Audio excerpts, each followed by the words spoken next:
The Stack, a podcast for IT and MSP professionals, with your host, David Papp.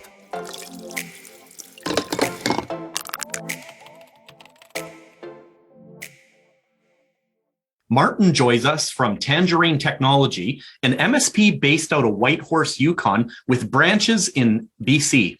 Tangerine has expertise in cybersecurity, regulatory compliance, scheduled auditing, and many different industries and other topics. Welcome, Martin. Thanks for joining. Thanks for having me. So, Martin, we got so many areas of the stack that we can talk about. Let's start with the one that you first mentioned, which is your billing aspect. Yeah, for sure. So, billings kind of can be a contentious thing, of course, in our business, and everybody tries to figure out what the best way to handle things are. And, I found that over the years in this business, being flexible with billing is super important. A huge one that we found is, a lot of MSPs kind of subscribe to this model of flat rate billing, whether that be sort of the ACE model, the all-you-can-eat support model, or flat rate maintenance contracts, whether that's per user, per machine, whatever it is, and that's kind of the norm in the industry these days. But we've found that a lot of clients don't actually like this model. I'll give you one example. We had a client a number of years ago. They approached us. They had an old or a current service provider that wasn't us, as one of our competitors, and they approached us and said, "Hey, we're not really happy with our current provider. Would you be interested in taking us on as a client?" So yes, of course. So we went and took a look, and basic office. I don't know, 15, 20 people, something like that. Nothing too special, and they were on flat rate monthly billing. It was actually quite a good deal, and one of the things they had brought up is they didn't like this flat rate monthly billing because they didn't know if they used all of the hours they were paying for. It didn't matter if it was a December and the office was closed for half the month, they were still paying the same amount. And essentially they weren't happy about it. That was the main issue that they had. And I took a look at kind of the support history and that kind of thing. And I actually said, I don't know if I can come in even at the same price, let alone less. And they had actually said, you know what, I don't actually care. I don't mind paying, let's say, per hour for every single hour we use. And if that ends up being more, that's fine, but I want to pay for it when I use it. So we've had this client for 6 years now. And their average billing is probably twice as much as they were previously paying on flat rate. It varies a little bit month by month, but it's probably about twice as much. And they're happy with that. They don't have an issue with that. They know they're paying twice as much, but they're paying it as they use it, and they prefer that. So it's one of those things where we've found, being flexible in billing and being able to accommodate what clients want, quite frankly, even if it ends up costing them more, if it's what they want, they're happier with it. So, we don't subscribe to that kind of, one way fits everybody kind of model that we see in this industry more and more. So true. So true. You're creating relationships with people and their businesses. And honestly, you become a very trusted advisor of theirs because you have access to generally more information than they do with their own business because you have access to everything. Yep, exactly. Yep. So what do you use in order to track your billing? Like, what is your platform, and is it integrated with your ticketing system? We use a ticketing system, obviously, to track any of the tickets that come in, and it also tracks obviously hours spent. And then we use that to bill. It's not an automated process. It is I shouldn't say it's not automated. It's semi-automated. But the ticketing and invoicing aren't the same platform. For sure. We looked at that early on, and you know what? Once you do that, once you kind of marry, let's say an RMM and a ticketing system and your billing, you kind of get stuck and locked into a vendor, and we never wanted to do that or expose ourselves to that. So So we have a platform that we use just for all of the trouble tickets and hours spent logging, and then we invoice off of that separately. Yeah, it makes sense. So which of the big three have you chosen lately for your ticketing? Sorry, what do you mean big three? Oh, is it Autotask? Is it ConnectWise? Is it like Kaseya? We use Manage Engine, actually. Oh, excellent. I've heard of them as well. Plus. Yeah, Service Desk Plus. Been using that for over 10 years now and super happy with them. And their licensing is very, I don't want to say cheap, but it's not super expensive. Yeah. It fits exactly what we need. So excellent. Really happy with it. And then what do you use on the billing side? We're billing out of Sage. Like we just use Sage Accounting for all of our one of the common platforms that are QuickBooks, exactly. right?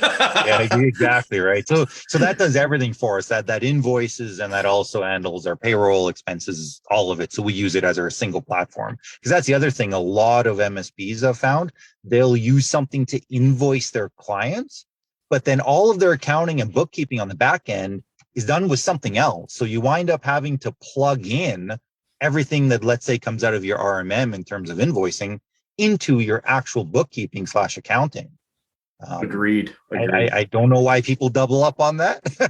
I'm assuming because a lot of the time it's outsourced to somebody else. So the MSP owner or manager doesn't have to worry about that part. But since we do all of it in-house, I prefer to just use the one platform. Yeah, excellent. You're listening to The Stack. Thanks to cybersecurity leader ESET for sponsoring the podcast. ESET delivers award-winning cybersecurity technology to protect all aspects of your digital life with cutting-edge expertise and advanced machine learning to secure Windows, Mac OS, and Android devices. ESET bundles antivirus, anti-spyware, device control, web filtering, two-way firewall, anti-spam, remote management, and two-factor authentication solutions, and is a recognized leader in home and business cybersecurity solutions. What's in your stack?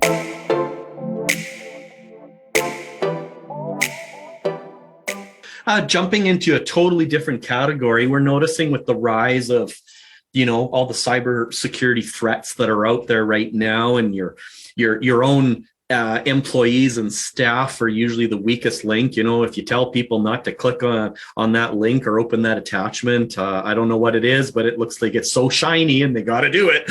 But what are you doing on the flip backside to help protect against that? Because I can only assume that you're working with some backup solutions that are doing bare metal, maybe some air gapping, maybe some rotation stuff, maybe some immutable bits, like the Veeam side, the Datto.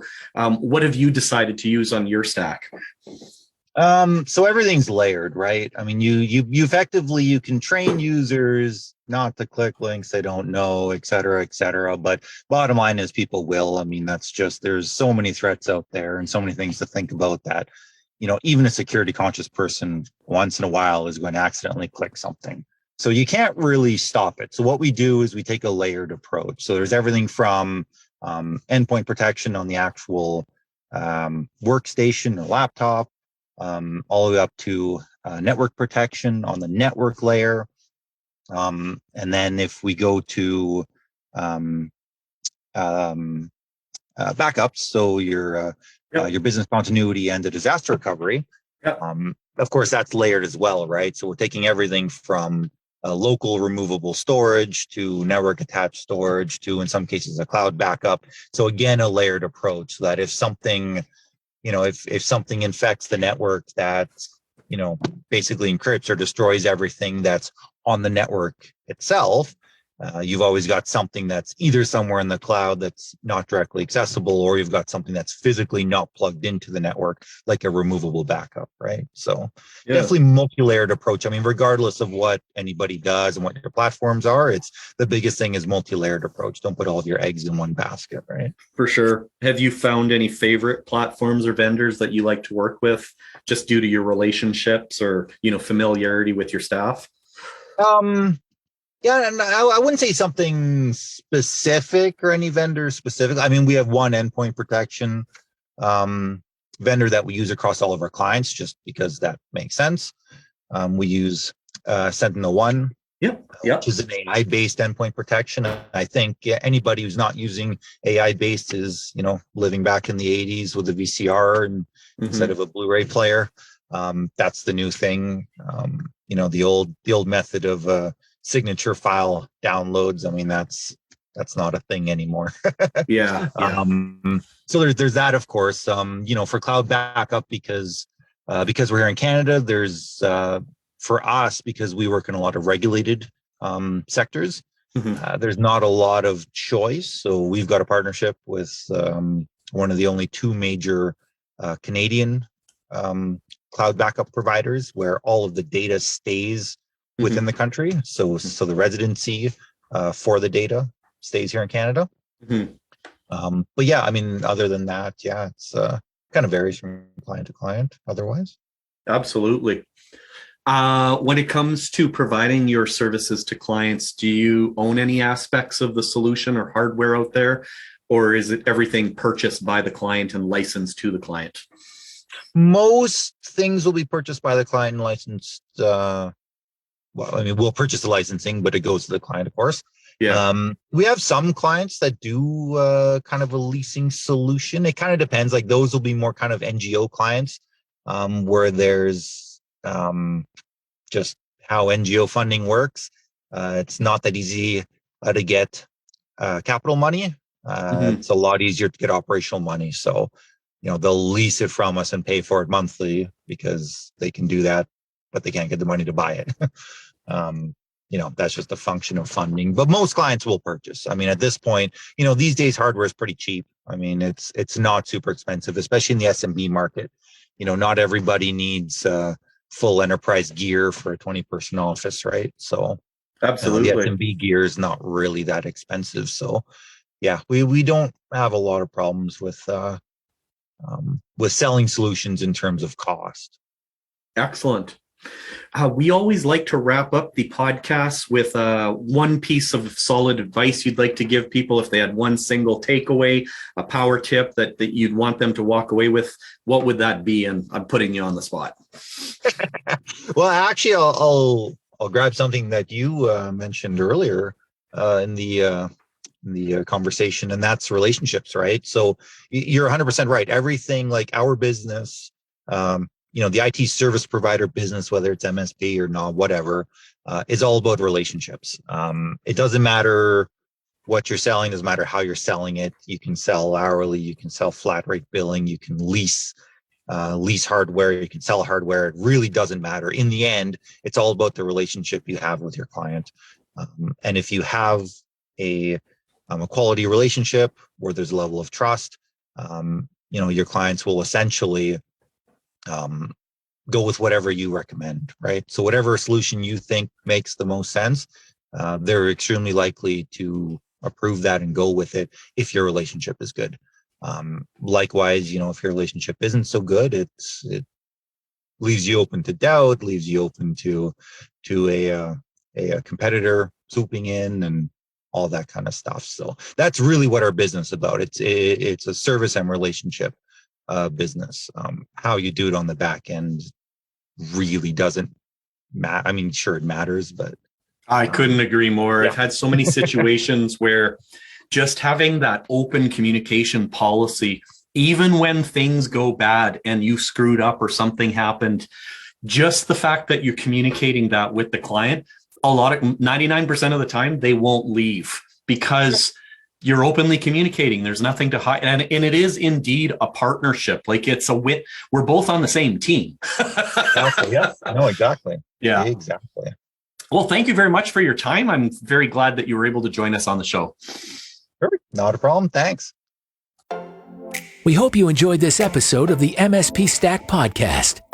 Remember, if you liked it, hit thumbs up. If you didn't like it, hit thumbs down twice. If you'd like to be on the show, head on over to the MSPstack.com and click on the Be a Guest button. The Stack is made possible through the generous support of MSP Corp. What's in your stack?